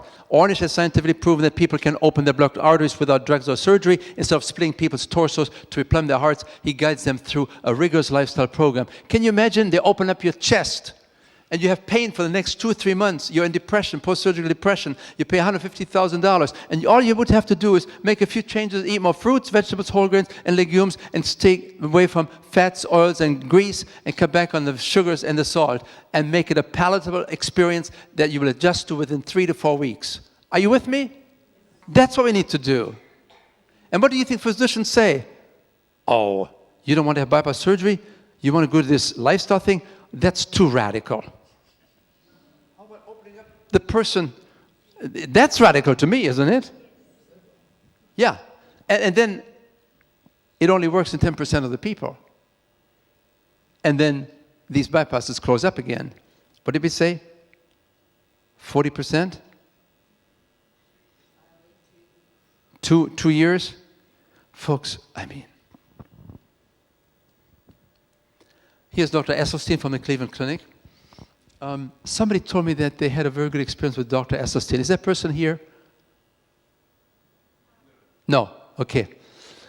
This person was a young man that developed heart disease, and instead of opting for the bypass, he settled for the stent, and he said to me, and then I talked to Dr. Esselstyn in Cleveland, Ohio. He's a leading man in reversing heart disease, along with Dr. Ornish. And he said, no, I wish I would have not even had the stent, because I know these stents don't really last either. But now I understand. And he said to me, he told me to eat more fruits, vegetables, whole grains, and legumes. Cut away from fats and oils and grease, cut away from sugars and salt, and you can make it palatable. It's not a big problem. It takes you just 2 or 3 weeks to get used to it. And after that, you cannot really go back to the original diet. It's just too sweet. You can't handle it. So what did he do? He took The Walking Dead. He's at the Cleveland Clinic, and this is where they invented bypass surgery in 1969. So this man now, he takes his patients who have no more hope because the doctor said you had bypass surgery, you had stents, there's nothing we can do, you're inoperable, you're a goner. They come to him. And he said, Dr. Esselstyn, I was told that you have some kind of a special carrot diet. I mean, how disrespectful can you be towards another physician just because you have a different idea? That's not right, is it? Especially when Dr. Esselstyn's wife's grandfather started the Cleveland Clinic years and years and years ago. And he's a very prominent researcher. So what he did, he took these walking dead, they were given 6 months, 12 months to live with heart disease, serious heart disease. And he said, I want you to eat plant-based, very low-fat, whole food diet. I want you to eat fruits, vegetables, whole grains, legumes. Simply prepared, whole foods. This man is not a creationist. This man is not a Christian. This man is a wonderful gentleman, an atheist. He's a personal friend of mine. Classically trained gentleman in its best, very best way. But he tells these patients, look, if you really want to turn this disease around, I'll take care of you. You come back every 2 weeks, and every 2 weeks I check your cholesterol. And I want you to bring your wife. And I know whether you're on the diet or not, because I can look at the cholesterol, and if it's up, I know you haven't done it right, because I know how the cholesterol responds very, very consistently, in most cases, to your diet. Yes, sir. And then he would have special meetings with these people in groups, and his wife would show them how to cook, and how to make it really taste good. And then he followed these people up. 2 years, 5 years, 10 years, 20 years. They were supposed to be dead in 6 to 12 months. And all of them, except for 3, were still alive and doing well. Not one bypass surgery, not one stent, not one death from heart disease. The 2 or 3 people that died, they died from other causes. Folks, you can actually reverse this disease, as he shows here. This is a coronary artery. It's sort of like an X-ray. And you can see here, the artery is very, very narrow. There's very little blood flowing through. Up there, it's good. Not here. This is what now limits the amount of oxygenated blood to reach the heart muscle. And so you develop now an angina problem here. This is where you can have your heart attack. This is 2.5 years later. The same artery, exactly the same artery, and no medication, no surgery, just fruits, vegetables, whole grains, and legumes. Hello? How hard is that? How radical is that? No surgery, no medication, no pain, no risk of dying on the table.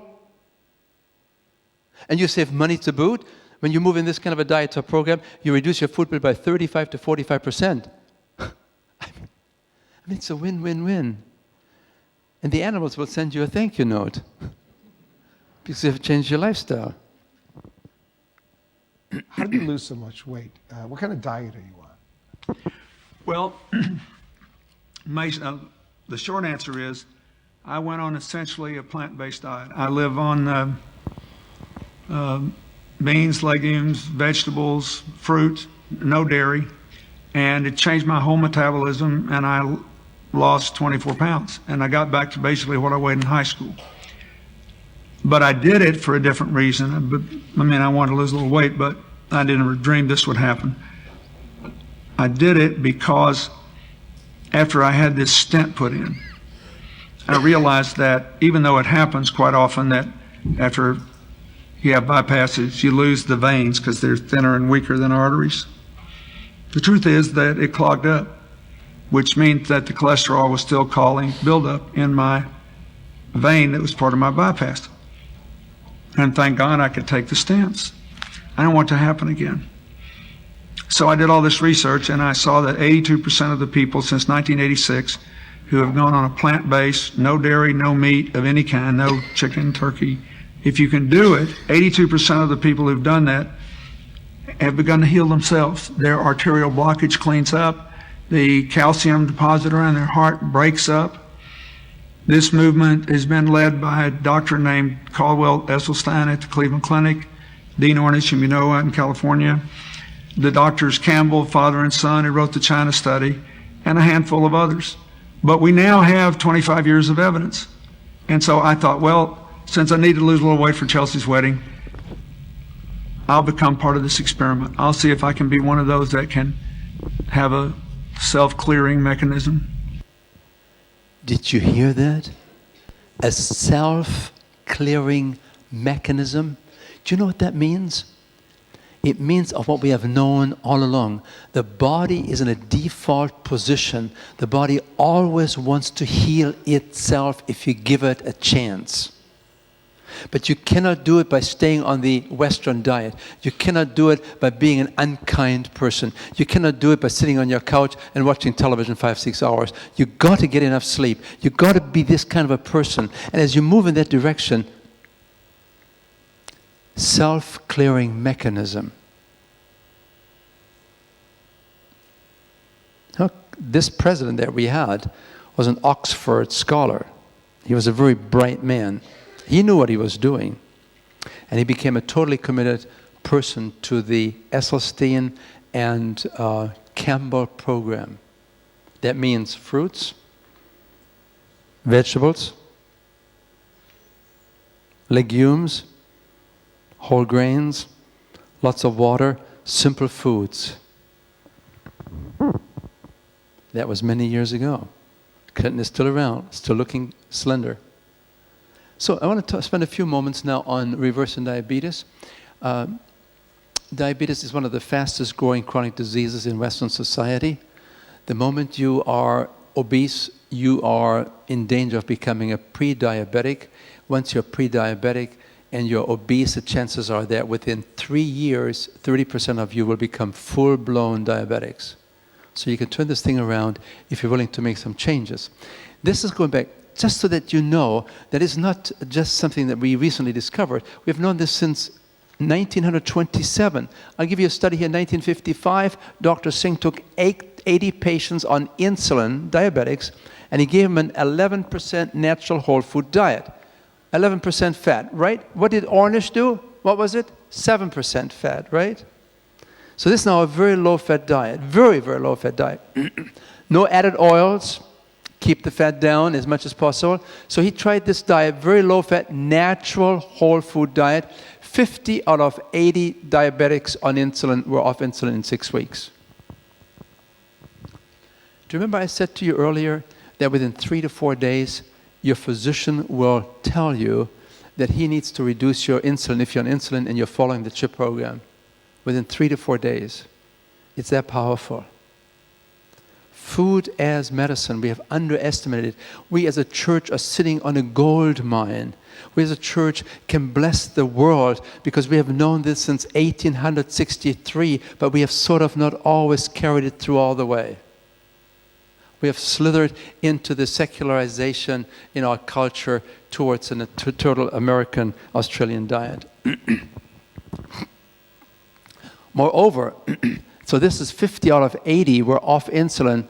In 18 weeks, 18 more were off insulin, which means that 85% of the insulin-using diabetics were off insulin in 18 weeks. So I'm not telling you I have some wishful thinking. I'm giving you scientific data that has been around. And if we have more time, I could give you a 2-3 hour diabetes lecture to really document what we are trying to suggest to you. Here's Dr. Anderson, a professor at the University of Kentucky. He was a keynote speaker in Loma Linda. And this goes back to 1980. Even then, I had him on some of our CHIP cruises. He's a wonderful man. He's 90 years of age now. He's still pretty good. And he said some 50 to 75% of type 2 diabetics on insulin and 80% of those on pills could be off their pills within weeks if they change their diet. But don't follow the advice of the dietitians because they're still in the old concept of what they think of diabetes. Diabetes is not caused by sugar consumption. It's largely related to the amount of fat in the diet, because that fat in the diet makes the insulin very, very insensitive, and it no longer functions very, very well. Now, of course, sugar is not a good thing to have anyway either, but I mean, the main culprit is the fat consumption in the diet. If diabetics would shift towards a low-fat diet, the results would be instantaneous within days. It's a coming thing. There are 5 books that have appeared in the last 5 years: Reversing Diabetes, Goodbye Diabetes, Reversing Diabetes. It's all there. Dr. Anderson has written over 500 scientific books and scientific articles about diabetes.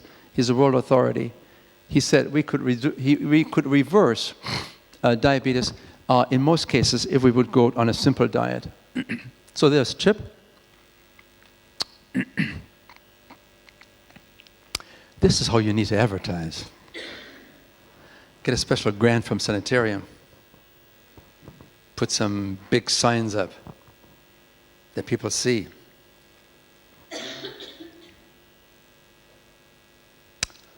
As you know, it's a community-based intervention program. Intensive education. We like to see people meet maybe 3-4 times the first week, then maybe 2-3 times the next week. And then it's usually about an 8, 10, 12-week program, and then we go into the program once a month. So we can support the changes that are being made.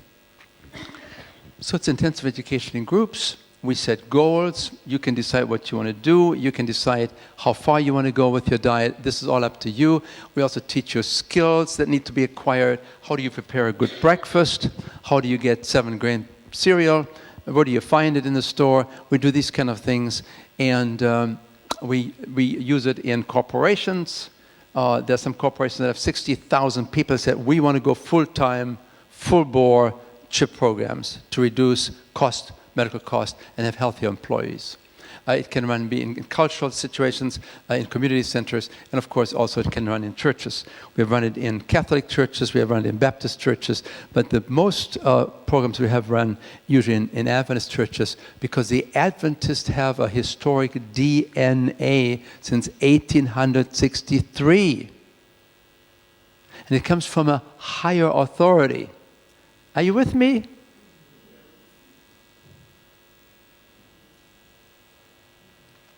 There's support there. There was a lady that came to me earlier and she said, you know, I've had some issues and have a hard time with my weight, and I'm a smoker, and I know if I'm going to quit smoking, my weight will go even further up, so I'm a little bit concerned. And I said, oh, you can come to the CHIP program. It's perfectly safe. People will love you for who you are. Don't worry about the smoking. Don't worry about it. That will come. It works itself out as a byproduct of feeling you have support and you're feeling caring, care given to you by people that will extend their friendship to you. That's what it's all about.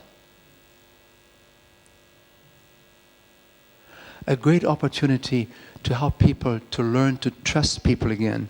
Today people don't trust people anymore because they know that everybody's out for their own goals.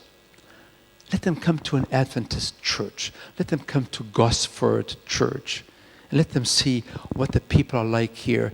Trustworthy people that give of themselves to bring them into a CHIP program, into a cheap program. Remember I talked about that last night? You can go to these programs in centers. They charge you $21,000 for a program like the CHIP program that we have here, for the education that you get here. And when they come back home, there's no one there to help them. Here, you finish the program in 8, 10, 12 weeks, and you have continued friendship building, right? And you say, are you trying to get me to become an Adventist? I mean, that's nice. I mean, we don't really reject that, of course, because that's a very wonderful way to live. I used to be a Lutheran, now I'm an Adventist for the last 50 years, and who I am today, I'm because of the church and my wife. It's very simple. So, but if you don't want to become an Adventist, that's okay. Just practice the Adventist lifestyle and get the benefits from it. Are you with me there?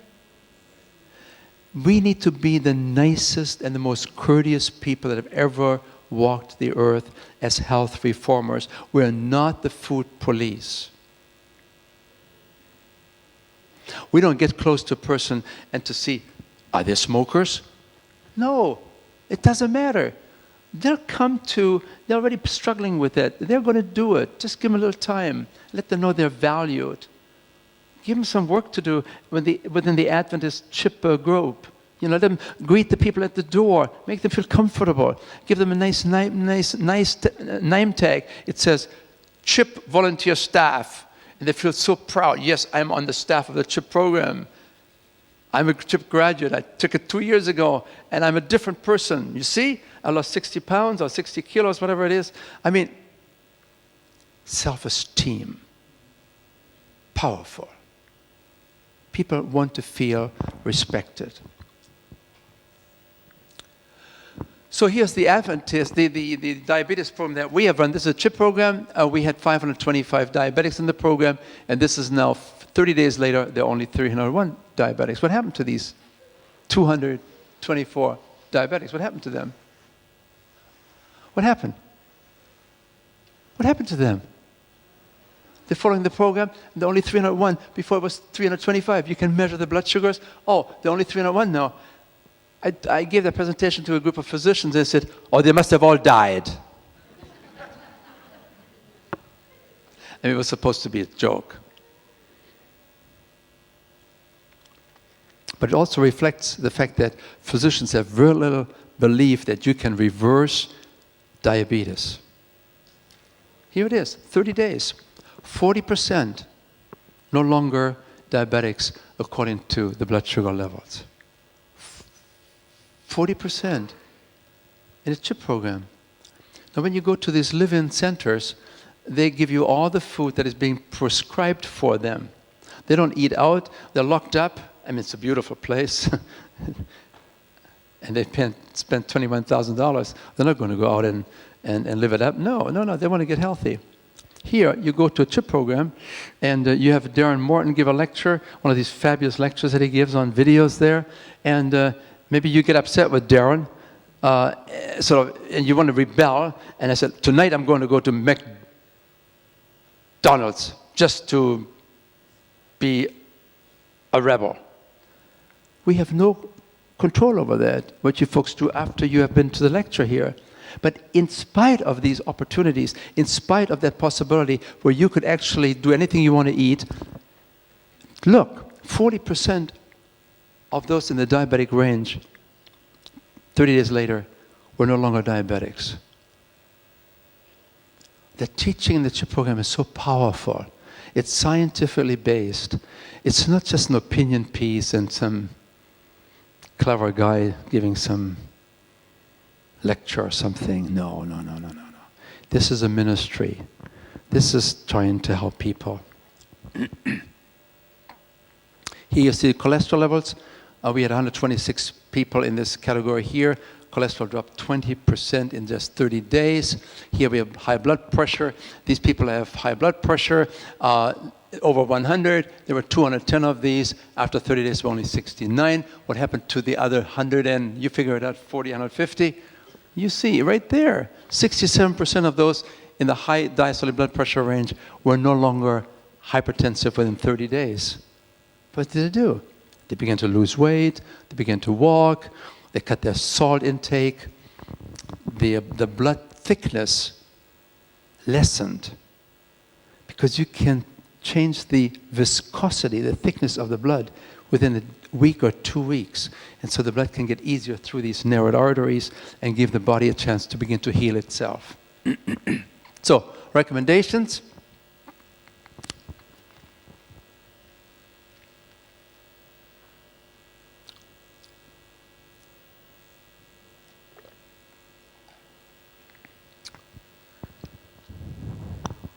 That's pretty powerful, isn't it? I saw that many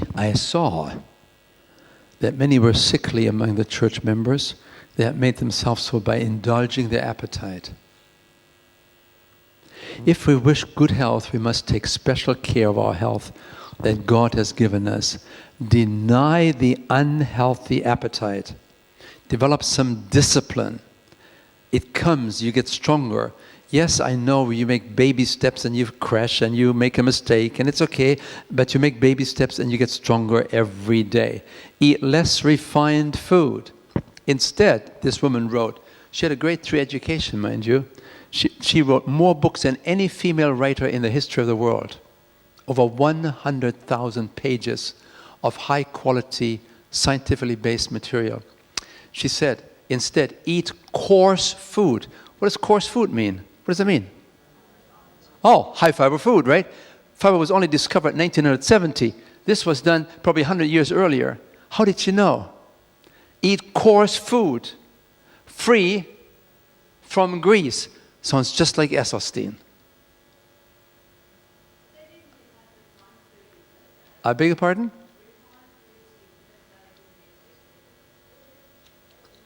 Oh, they began to, they had, you look at some of the recipes at the Battle Creek Sanitarium and in some of these hospitals in those days, They had their share of refined food, not like what we have today. Yeah, of course. Yeah, you're right. But it was already there, because otherwise she would have not said, eat more coarse food, right? Yeah. So this is what Harvard prescribes. This is a Harvard food platter. This is what they recommend. Lots of vegetables, lots of fruits, whole grains. Are you with me? And healthy protein. What does healthy protein mean? That's a very clever way. They don't say you cannot have meat anymore, but they say eat healthy protein. And implied here is that animal protein may not be a healthy protein.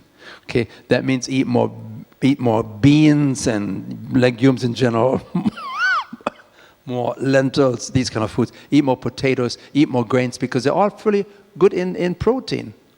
Okay? And so they leave the door open. If you want to have some animal protein, they're not really closing the door there, and neither do we in our program. But we think that as you move further and further in the right direction, ultimately you will be moving to plant protein rather than animal protein. So here's then the optimal diet. Eat more whole foods. Try to eat them as they come in nature, more or less. Aim for simple food preparation. If you want to use some fats and oils, it's okay with me, but use them in small amounts. The same thing with sugar and salt. And try to stay away from refined processed food as much as you feel comfortable. Move in that direction more and more. And then if eaten at all, if you use animal products, then use them only as a seasoning or as a condiment. Do you see what a nice guy I am? I allow you to have some meat without feeling guilty. But now remember, if you have heart disease, don't push your luck too far. If you're being diagnosed with diabetes, don't push your luck too far. Go as far as you can in the right direction. Right? Are you with me there? But remember, the CHIP program is not a dietary dogma program. As of tomorrow, no more M&Ms. As of tomorrow, no more Oreos. As of tomorrow, no more milk. As of tomorrow, no more cheese. What we do, we help you to understand, the further you move away from these products, the better you're off. Okay? And you can check it out on your own. You know, you check your cholesterol, you check your blood sugars, you see for yourself the way you feel, your mental fog begins to lift. So this is in the diet here. This is the American diet, this is the Australian diet, 120 grams of fats. We like you to get down to 30, 40 grams. Cholesterol is 400 milligrams. We like to get down to less than 50, ideally 0. And of course, you know that cholesterol is only found in animal products, right? But I mean, you can be on a cholesterol-free diet and still have high cholesterol if you're eating a lot of saturated fat, right? If you eat a lot of cheese, that's saturated fat, that drives the cholesterol up, even though you may not eat any animal products. Of course, cheese itself has some cholesterol too. Then sugar, you know, try to, let me see. That was too early. This is the sugar here. Try to get down to less than 10 teaspoons. Salt, try to cut it in half. And if you follow this program, you easily get 30, 40, 50 grams of protein. When you go to China, these people have fiber 50, 60 grams a day. They don't know what constipation is.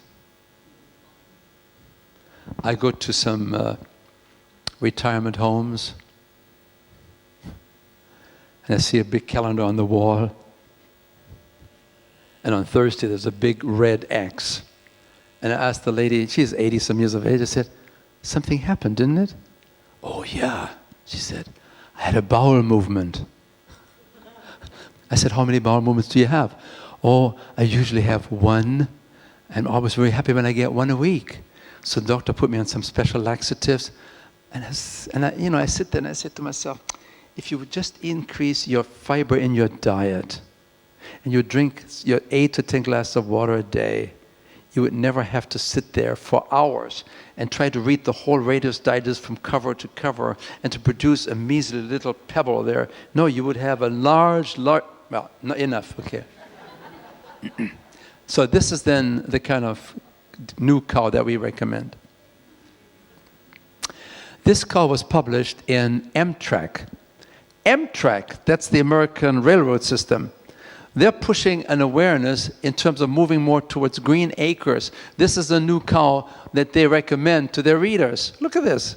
These are not Adventists. They're ahead of us, some of them. Right?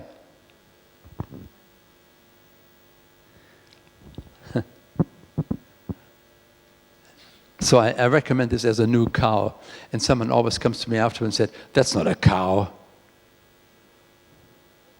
Take a look at it. That's a bull. So this is what you really want to move towards. So this is God's diet. Are you with me there?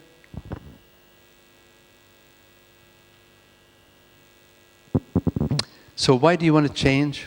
In closing, we want to change because of reasons of it's healthy, it gives you more vitality, you have more functionality, it gives you longer life, you extend compassion to all of creation. I mean, just think about this. We in America, we slaughter 1 million animals every hour. And we make the human stomach the graveyard for these creatures.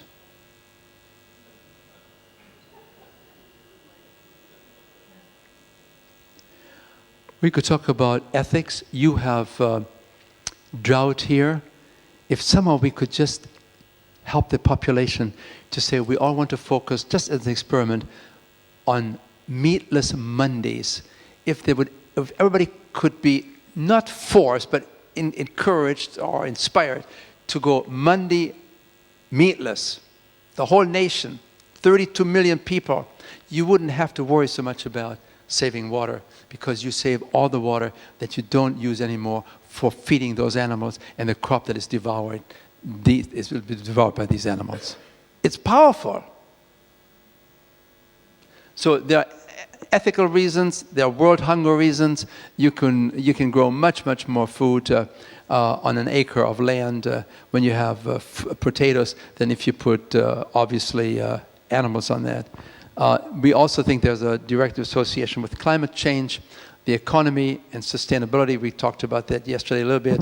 There are some ecological reasons. Just think of all the water that's being soiled and by the runoff of urine and everything else that comes from these lagoons where the fluids from these pig farms where they have 20, 30,000 pigs is being collected. Just need one storm and the dike breaks, and guess where all that material goes to? Into the water supply. It's all there. That's ecology.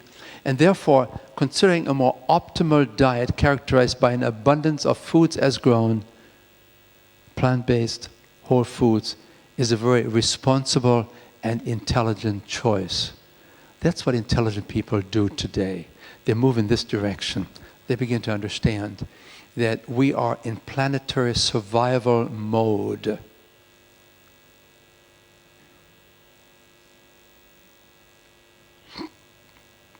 So, moving towards a plant-based whole food diet then is a responsible, enlightened choice on a planet that is fighting for its survival.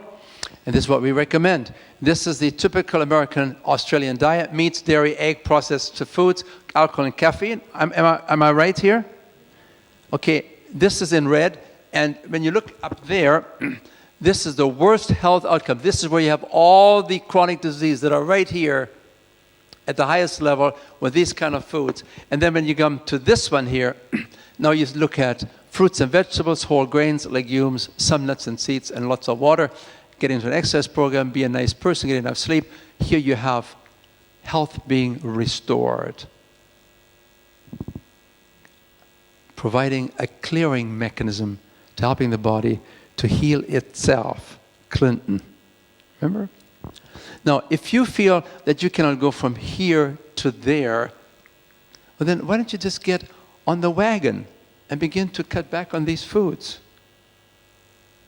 You know, I'm very serious about this. If you're here today and your spouse is not here, and you come home and you say, we're going to take all of this stuff out, it goes to the poor people's pantry, we're no longer eating this food, and your husband said, I beg your pardon? Are you crazy? Where'd you pick up those ideas? This is the latest idea that you have now again? And before you know it, I'm going to see these people in about 3 months, and I say, how are things going? Oh, I don't know. I've lost some weight, my cholesterol's down. How about your husband? I don't know, we're divorced. See, we have to be sensitive. We have to bring our spouses, our family members into the mix. And the CHIP program is being offered to the spouses now. I think that's what's going to happen at a totally reduced price, because we begin to realize that we need to train, that we need to help people to learn these things as social units. I sometimes have 14-year-old kids in my classes, and I give them a big pad of artist paper. I give them some crayons, and I said, today I want you to draw 2 or 3 things that I'm recommending that we shouldn't eat, that are weapons of mass destruction. So then we give a lecture on high blood pressure, and I see the kids, they put sort of a salt shaker there, and they put a big X through it. And the kids get it, 14 years of age. And then when they go shopping with their mother, they're being told, Mom, is this on the CHIP program? And the kids are leading the parents. See, and it's all done in an educational manner, not to be making life miserable, but it's just part of the exchange of learning together. Heart disease and diabetes, Dr. Ornish said, kill more people each year worldwide than all other diseases combined. Heart disease and diabetes. They're completely preventable. And they're even reversible for at least 90% of the people today if they change their diet and lifestyle. In closing, fork and knife, yeah, they can be weapons of mass destruction, they are. Or fork and knife can be instruments of health, hope and healing.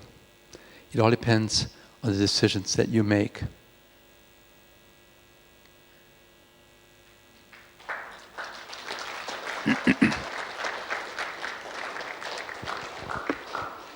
I want to recognize, as we close, I'd like to recognize some of the people that have been very, very instrumental here.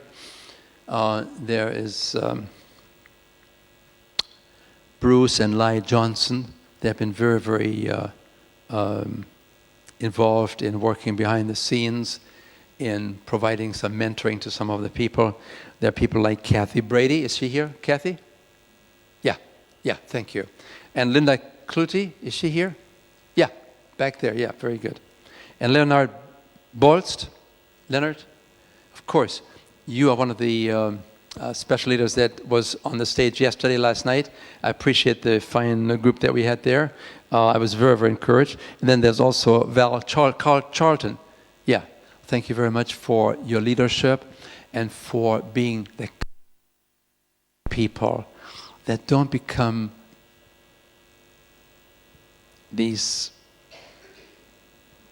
you see, but they're nice and soft, and you can approach them and they'll give you encouragement. Have you tried this? Why don't you give me a call? I can give you some help. Oh, my husband, this and this and that. Oh, why don't you talk to me about this? I might have some answers because I had the same problem with my husband. And so we become a community. As a community, we grow together. And even though we may have different ideas and we are not on the same level exactly, it all begins to move towards the summit. Let us get on the journey. And if I can maybe give you one more tip, for myself, I cannot emphasize enough that to make these lifestyle changes, sometimes it takes more than human strength. Sometimes it needs the group, and sometimes it needs a power higher than ourselves. And some of us as people are very comfortable with this idea, and if that is so, I like to recommend that. Do you mind if I have a word of prayer to close? Our Father in heaven, we thank you for a very special message of health entrusted to us to provide us with good health, vitality, good function, and serviceability. And at the same time, providing for our planet not to be abused as it is right now. Help us to be role models that are kind and loving. And let us sense that we are not interested in being right. We just want to do the right thing to serve you. In Jesus' name, amen.